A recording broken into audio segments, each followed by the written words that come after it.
For generations, California's iconic cities like Los Angeles, San Francisco, and San Jose stood as the ultimate symbol of the American dream. Vibrant hubs offering unparalleled opportunities and a lifestyle envied globally. Yet, a harsh reality has emerged. These very cities are now pricing out the people who make them thrive. Imagine the everyday heroes, the teachers, nurses, firefighters, and service workers, who form the backbone of urban life. They're finding themselves utterly unable to afford to live where they work. What was once a land of abundance has become a landscape of financial scarcity, where soaring costs dwarf average incomes. The postcard-perfect images of California now starkly contrast with the grim reality of families crammed into tiny apartments and young professionals staring at astronomical for rent signs. How did these golden cities become so inaccessible to average Californians? The dream for many has become a relentless financial squeeze. San Francisco's sky-high squeeze. To understand the core of California's affordability crisis, we must first look to San Francisco. Here, the meteoric rise of the tech industry in the Bay Area has created a unique economic ecosystem, an undeniable tech tsunami that has both fueled immense prosperity and, simultaneously, distorted the housing market beyond recognition for most ordinary citizens. The numbers paint a sobering picture of this transformation. In 2000, the median home price in San Francisco was roughly $450,000. This was certainly higher than the national average at the time, but still within reach for many dual-income families. By 2010, even after the dot-com bust in the 2008 financial crisis, it had surged to over $650,000. This increase already signaled a significant shift. But then came the explosive growth of the 2010s. Fast forward to 2024, and the median home price in San Francisco is a staggering $1.45 million. This represents a more than 220% increase in less than 25 years. This isn't just growth. It's an explosion, a parabolic curve that has left average incomes far behind. For context, in 2000, a household with a median income might have realistically aspired to homeownership. In 2024, acquiring that median-priced home would necessitate a mortgage payment of approximately $8,500 per month, assuming a 20% down payment and a 6.5% interest rate, requiring an annual income well over $200,000 just to meet the 30% housing burden guideline. The disparity in income is a crucial part of this equation. The average annual salary for a tech professional in San Francisco in 2023 was reported to be around $174,000. This figure, while impressive, often belies even higher compensation packages that include significant stock options and bonuses. Contrast this with the median household income for all occupations in San Francisco, which was approximately $126,128 in 2022. The disparity is immense and creates an almost unbridgeable gap. For a tech worker making $174,000, a $3,000 rent payment is just over 20% of their gross monthly income, a comfortable percentage that leaves plenty for other expenses and savings. But for a dedicated public school teacher, a vital part of the city's infrastructure, earning, say, $85,000 annually, roughly $7,080 per month before taxes, that same $3,000 rent consumes over 42% of their gross income. This immediately pushes them into what's known as severe rent burden, forcing them to make difficult choices about food, healthcare, or other necessities. The rental market reflects this reality with brutal efficiency. The average rent for a one-bedroom apartment in San Francisco, which was around $2,000 in 2010, now hovers stubbornly around $3,200 to $3,500 in 2025. A two-bedroom apartment, essential for a small family, can easily exceed $4,350. Consider Michael, who inherited his family's popular coffee shop in the vibrant Mission District, a beloved community staple for decades. His business thrives, serving local residents and workers, but he struggles constantly to retain staff because they simply cannot afford to live in the city. His dedicated baristas, earning $25 per hour, which is above San Francisco's minimum wage of $18.07 per hour as of July 2024, would need to work over 160 hours a month just to cover a hypothetical $4,000 median two-bedroom rent, leaving virtually nothing for food, utilities, or transportation. Michael has considered the heartbreaking decision of moving his entire business out of San Francisco, a thought that breaks his heart. But he feels he might have no other choice if he wants to provide a sustainable livelihood for himself and his employees. Los Angeles, the sprawl of unaffordability. Los Angeles, the sprawling metropolis of dreams, presents a different, yet equally formidable, face of unaffordability. Median salaries are often lower here than in the hyperinflated Bay Area. The median household income in Los Angeles County was approximately $76,311 in 2022. While this sounds substantial on its own, it pales in comparison to the cost of maintaining a household here. The average rent for all property types in Los Angeles is estimated to be about $2,750 in 2025.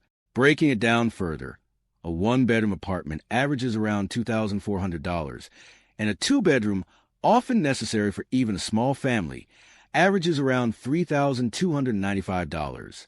Now, consider a retail worker earning the city's minimum wage of $17.28 per hour as of July 2024. A full-time income at this rate will be approximately $2,990 a month before taxes.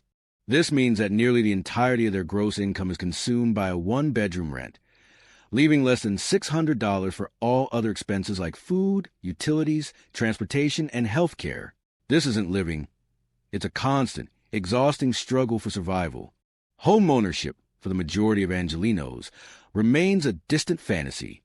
The median home price in Los Angeles County, currently around $941,000 in 2024, puts it firmly out of reach for most. Even a starter home, a modest two-bedroom, could require a down payment of tens of thousands of dollars and a monthly mortgage payment that can easily exceed $5,000 to $6,000, a figure that would dwarf the income of the median household. Los Angeles' unique challenges significantly amplify these affordability pressures. The most notorious is the commute burden.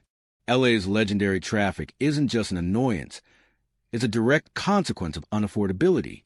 People are forced to live further and further from their jobs to find housing they can even remotely afford. In 2023, the average daily commute time for Angelenos was consistently over 50 minutes one way, totaling over 4 hours a week spent idling in traffic.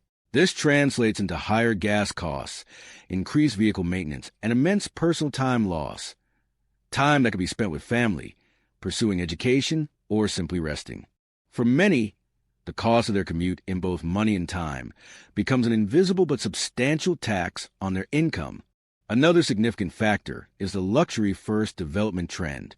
A substantial portion of new housing construction in Los Angeles has focused on high-end luxury apartments and condominiums, catering to a wealthy clientele and international investors. While these projects bring in investment and contribute to the city's skyline, they do little to alleviate the housing crunch for average income earners. This trend is driven by higher profit margins for developers and often faces less local opposition compared to proposals for more affordable, dense housing. This leaves a vast segment of the population competing for a dwindling supply of older, more affordable units, which then see their rents driven up due to scarcity. Consider Maria, a dedicated ER nurse working long, grueling shifts in downtown LA. She earns about $100,000 annually, which in many parts of the country will be considered a very good salary, but she simply can't afford to live within a 30-minute drive of the hospital where she works. Her family of four lives in the Inland Empire, specifically in Fontana, over an hour and a half away. Her daily commute, factoring in LA's notorious traffic, easily adds 3 hours to her already demanding workday. She often leaves before her children wake up and frequently returns after they're asleep, all so they can have a slightly larger, more affordable home, which is still well over $3,500 per month for a modest three-bedroom. San Jose, where prosperity masks poverty. San Jose, often called the capital of Silicon Valley, represents perhaps the most extreme end of California's affordability spectrum. Here, immense wealth generated by the tech industry creates an almost invisible crisis for its lower and middle-income residents, a stark paradox where dazzling prosperity coexists with grinding financial hardship.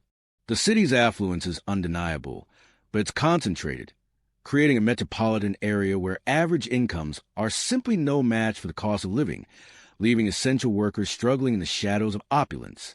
The average reported salary in San Jose in 2024 was around $116,000. While impressive at first glance, this figure is heavily skewed by the astronomical wages commanded by tech professionals. For a single adult to live comfortably in San Jose, a salary around $88,836 before taxes is needed, with about $50,880 per year, over $4,200 per month, just for housing.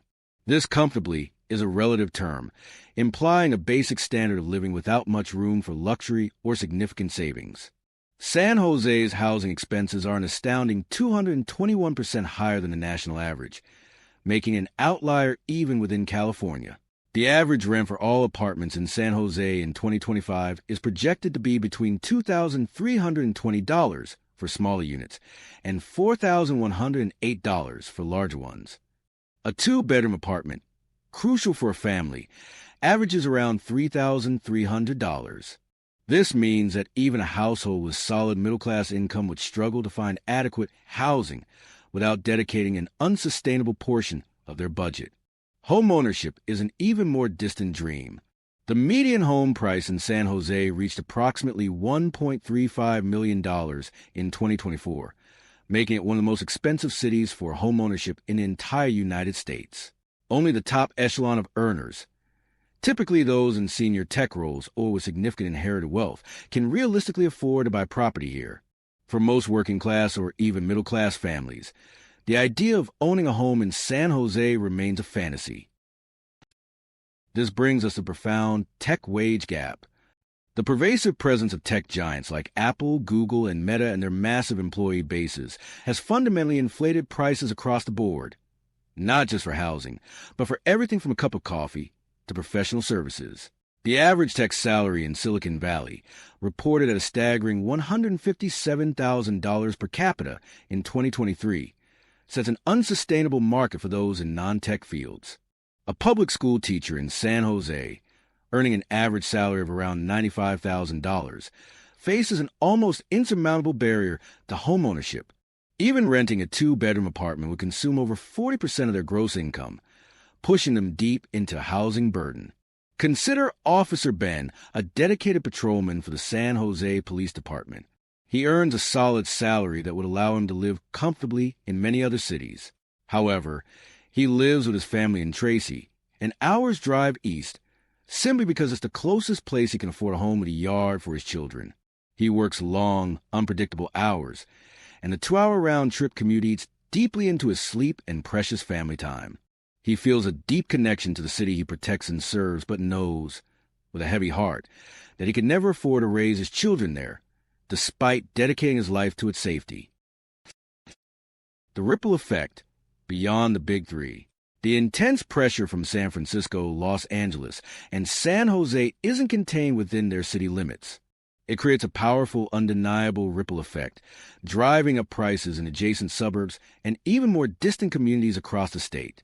This phenomenon has transformed the landscape of California, pushing average Californians further and further from economic centers and into increasingly stretched commutes.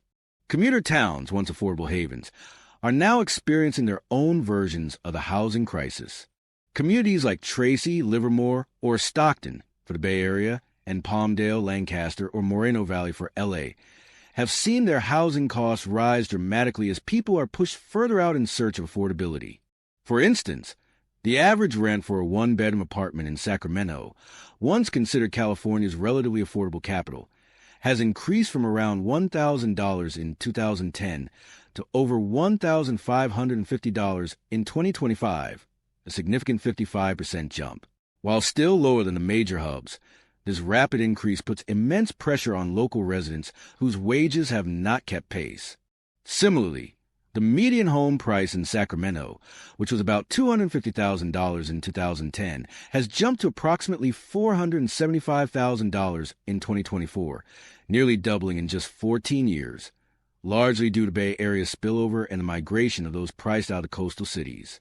This phenomenon creates what many refer to as an urban donut hole. This is where a prosperous, high-cost core exists, surrounded by an ever-widening ring of increasingly unaffordable suburbs.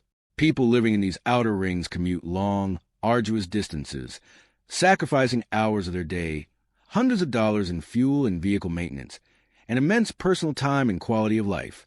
The middle class vanishes from the urban core, leading to a profound loss of diversity and community cohesion. The vibrancy that once defined these cities, built on a mix of incomes and professions, gradually erodes. The path forward, reclaiming California cities. Is it too late to reverse this trend? The challenges are immense, deeply entrenched, and politically complex. However, there is a growing recognition of the urgency of this crisis across California, leading to dedicated efforts and innovative solutions aimed at reclaiming the state's cities for all its residents. The path forward is not simple, but it is necessary to restore balance and equity. One of the most critical areas of focus is aggressive housing reform. For decades, restrictive zoning has limited housing supply, particularly in desirable urban areas. Now, discussions around moving beyond single-family zoning to allow for more multifamily housing, duplexes, and triplexes in urban cores are gaining traction. Examples include state laws like Senate Bill 9, SB 9, which was enacted in 2022 and allows for duplexes on most single-family lots and simplifies the process for lot splits, theoretically increasing housing density. Another significant piece of legislation, Assembly Bill 2011, AB 2011, passed in 2023, aims to accelerate affordable housing development by allowing residential projects on commercially zoned land, bypassing some traditional local review processes when certain conditions are met. These policies, while often controversial and facing local opposition, represent a significant shift towards prioritizing housing supply over traditional, low-density development patterns. Beyond zoning, increased state and local funding for affordable housing projects is absolutely critical. This often comes through bonds, tax credits, and public-private partnerships, providing the necessary capital to build truly affordable units. The 2021 to 2022 state budget, for example, included a significant $15 billion allocation for housing and homelessness initiatives, targeting both direct construction of new affordable homes and rental assistance programs to prevent displacement. Initiatives like the creation of tiny home communities for the homeless and the widespread adoption of accessory dwelling unit, ADU programs, are also gaining traction. ADUs, often called granny flats, allow homeowners to build smaller, more affordable living spaces on their existing properties.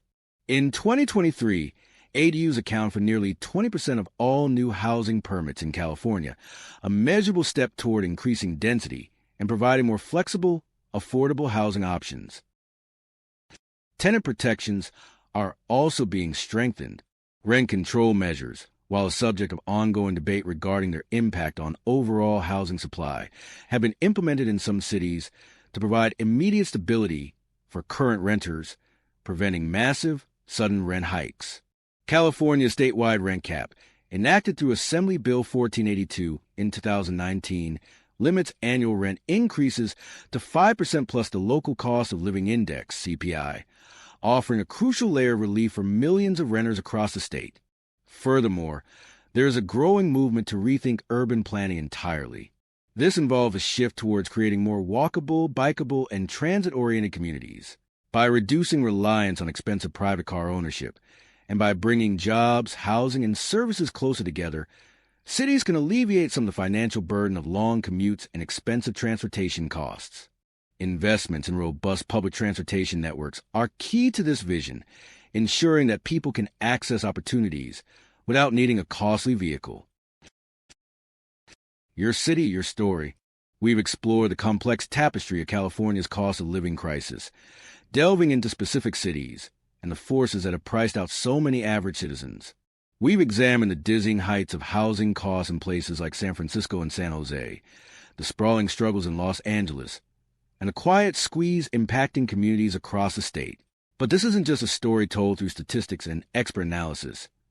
It's a deeply personal, lived reality for millions of Californians. It's about your neighbors, your colleagues, your friends, and perhaps even yourself. Is California still a dream or a nightmare for you?